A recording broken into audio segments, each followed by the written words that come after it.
omusajja ono Chameleone yabadde ayimba ku bbala ekitibwa Vegas ekawempaawo n'agamba DJ oba bano abakuba live band. Ebya Dr. Jose Chameleone ne Alien Skin bikyakutte akati ku media eside eno byengenda okubeera nga nkulagako ko ku side yemu Chameleone ne Scorpion Shaba byengenda okubeera nga nkulagako ko mu maaso awo ate nga muwala wa Moti munnange nno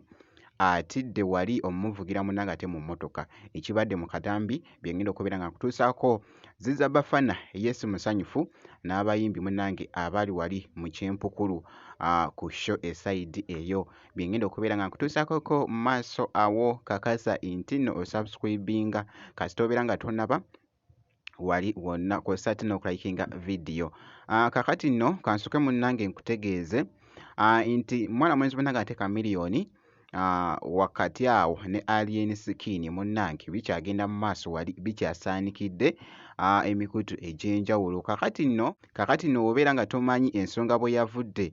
Chameleone alyoke aveeko munnange ate okwogera munnange nti oluyimba lwa Alien Skin wabaddewo ko wali akatambi akabadde katambula akabadde kakutte ettabbu nga boogezako okuwulira. Jose Chameleone ye muntu asobola okutunuulira okumala ebbanga naye ng'alinga atakulaba. Omanyi kye yakoze Alien Skin? Katungulu mbeera nkusazeko. Omusajja ono Chameleone yabadde ayimba ku bbala ekitibwa Vegas ekawempaawo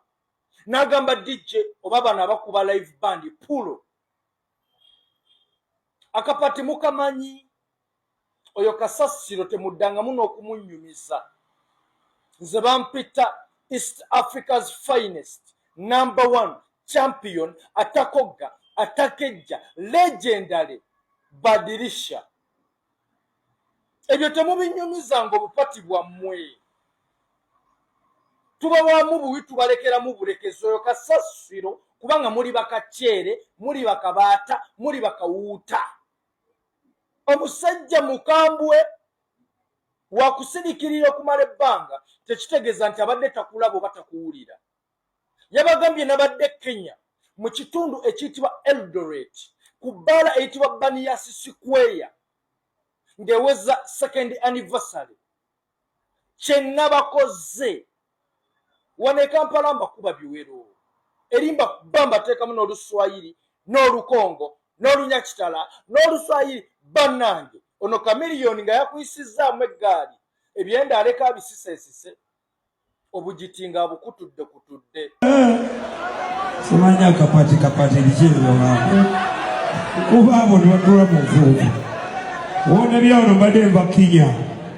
era kyobandi bakyali bangekere naye mbaagala nyo story naye kyenalese enkoze bali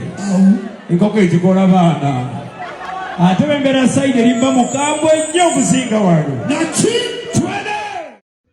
ku sayidi yemu era nkebeddeko Chameleone abaddeko ko wali ne Scorpion Shaba abadde munnange nga amwolekeddeko jjukira nti nno omwana mulenzi oyo yeesimbyewo era ajjidde mu kibiina ekya NRM nga boogezako munnange ate okulaba mu katambi Chameleone abadde ayambadde wali ekkooti ne mwana mulenzi munnange ate Scorpion Shaba esayidi eyo naye nno weebityo munnange ate byebyo biri mugenda mu maaso okutambula Chameleone esayidi eyo nja kubanga nkuwa update yonna enaafaayo munnange kakati nno kankongereyo ko wali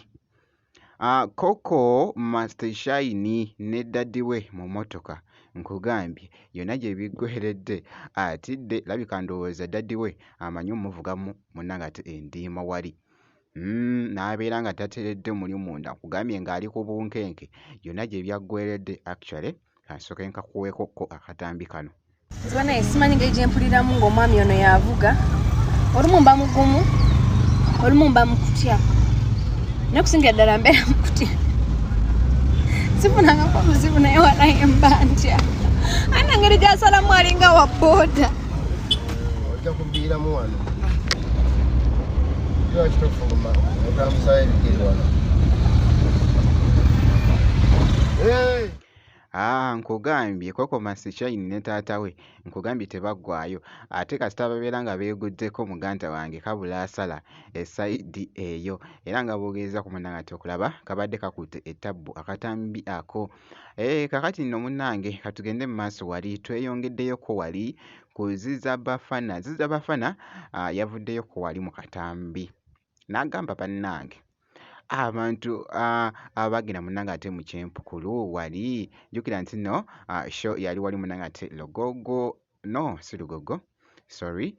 yali wali munnange ate Kololo esayidi eyo zaali 55 okuyingira munnange waliyo abayimbi ab'enjawulo esayidi eyo naye Ziza Bafana ye agambye munnange mukulikeyo mu Kyepukulu Kyepukulu abayimbi tetumanyi bivulu bye tulina kuyimba kaga katona mu ggulu Kyepukulu tayita eringa y'abalalu eringa nti kivulu ky'abalalu kuba birabisa bulabisa abayimbi mwana bapromota batulabisiza nnyo ne mutuko genda babatimba abayimbi 40 ku posta ng'okuyingira 50,000 eza Uganda abayimbi ate ne baddoko ne bayimba abayimbi ne bawaga abayimbi ng'abagamba nti oba tuli ku kivulu oba nti kino kivulu kina kyekyongerako mu ggwanga oba kina kyekyongerako muyimbi oba kina okitegeera bivulu bya bapromota bana basiba balengeza abayimbi mbw abayimbi baggwamu bayimbira mitwalo 2, 3, 5 kamu kitundu era be bayimbi be bamu be batimba okuvulukalala kuveeno kuveeri ate bayimbi be balina zihiti zezikubambu kakati ne weewuunya ba music ali ku kimwana okitegeera bananga abayimbi abalina talent abayimbi abamanyi okuyimba n'abalwana abagala music e Uganda aiswe kino kiredde music okusembengera kwe kubeera nti omuntu ayesobola mu by'okuyimba ate okulabikira mu siini z'ennaku zino mwana kubanga siini mwana omaliriza olabikidde mu siini. Nkugambye nti nno katredinze nnyo akatambi ako aka Ziza Bafana esayidi eyo actually bwe nti nno munnange ate bwenkoze kakasa nti nno osubscribinga kw'ossa ate n'okulayikinga vidiyo